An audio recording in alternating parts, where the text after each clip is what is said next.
on, we knew we were going into it in a way, into the film and shooting Train Dreams. We didn't have a lot of money. It was an independent film.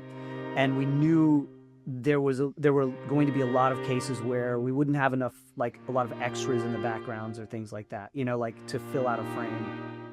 And so we were constantly thinking of ways to, how do you construct a frame that not doesn't feel busy, but feels considered and doesn't feel feels empty when it should be empty and not when it shouldn't be, right?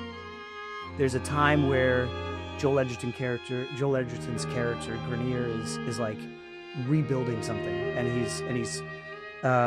he's out on this like burnt acre. We were shooting in an actual forest that had been destroyed by a forest fire, and so it's just this like ashen pit with a bunch of dead trees in it.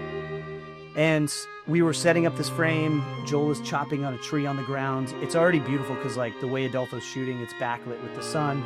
All this ash and dust is kicking up, but it just felt a bit empty.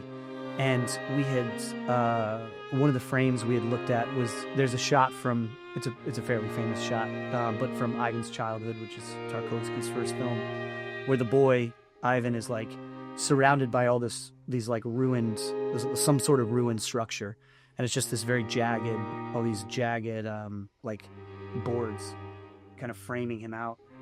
And we thought about that shot, and then Adolpho just found a long burnt stick on the ground that had like a curve in it, and set it on the ground between camera and Joel, and then put the camera down low.